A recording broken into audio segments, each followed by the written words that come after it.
Down on your knees. Fuck him up! We got gold!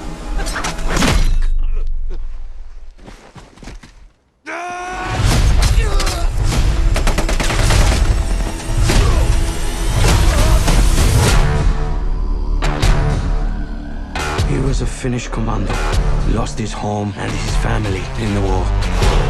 He became a one-man death squad.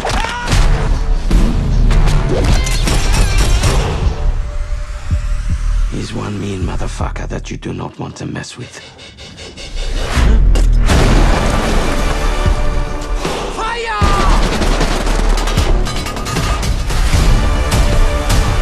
You'll see what happens when you take everything from him.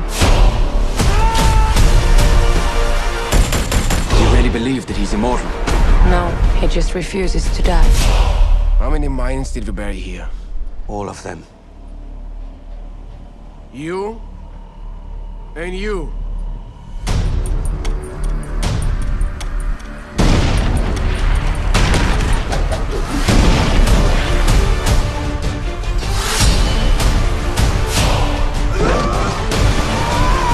This is not about who's the strongest.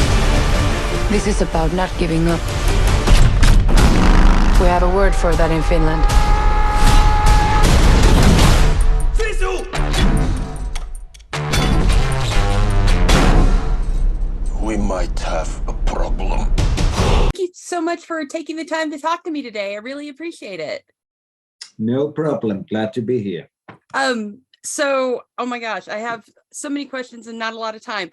SISU was amazing. It was absolutely amazing. Beautiful film, just blew me away, and just gorgeous. So I see you have a First Blood poster behind you, which kind of leads into my first question about the film. You said it was inspired by First Blood, but I see quite a number of genres within it, and especially 60s and 70s spaghetti westerns and just those sort of grindhouse action films of that period. Can you talk about what all came into making this and developing the look and the story?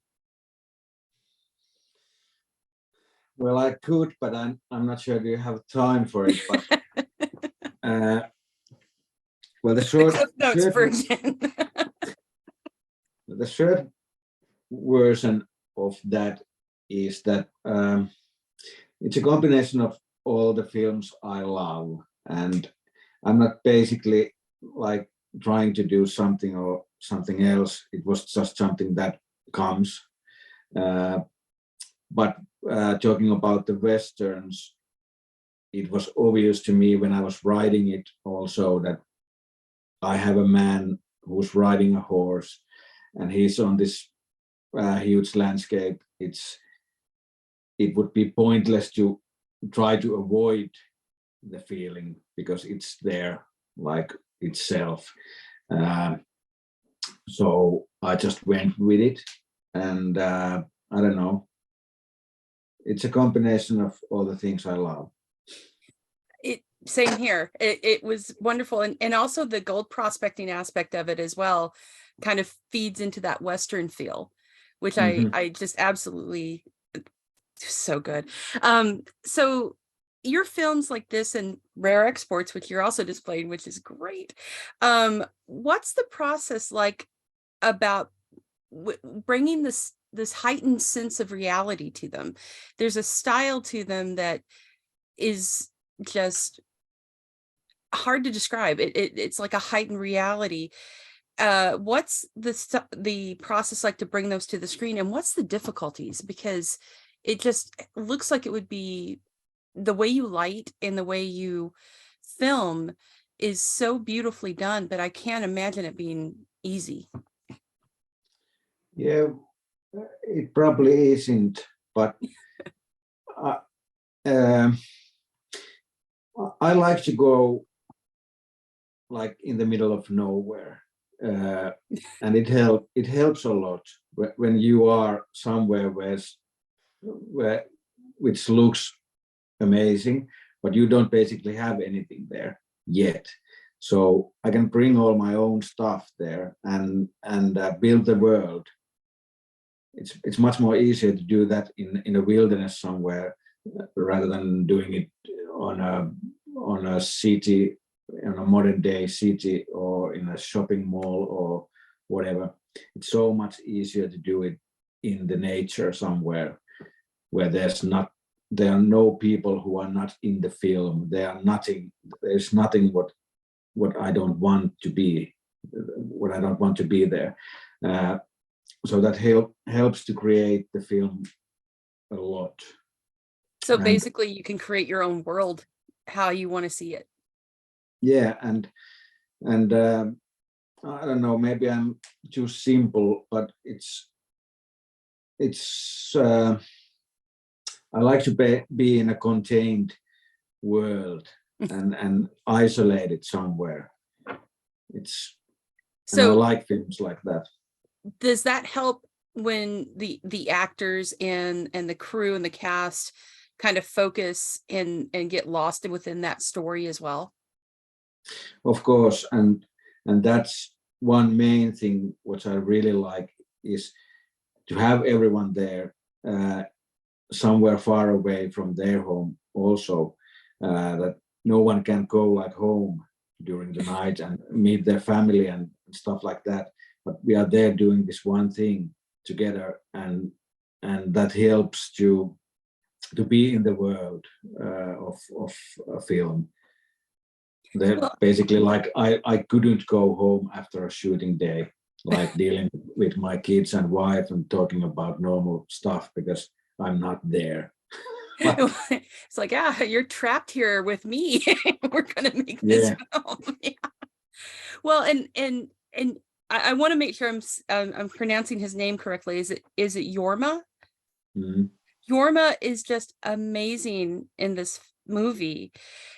How do you, the intensity and just the expressions and just what he does and how you've created this character with him, how do you keep an intensity going in scenes like that without burning out? I mean, that just seems like it would be exhausting and physically toiling.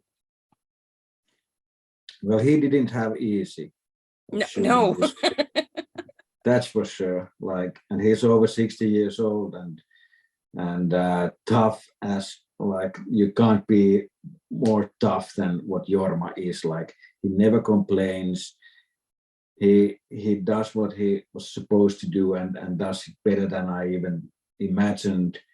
And because it's not an easy job of like doing that every day and carry the whole weight of the movie and not to have any dialogue. And he's a great actor. Well, and what I liked about it, like you said, there, like, he literally has, I think, maybe one line, two at most, if that, and it's all within his face. Just that expression.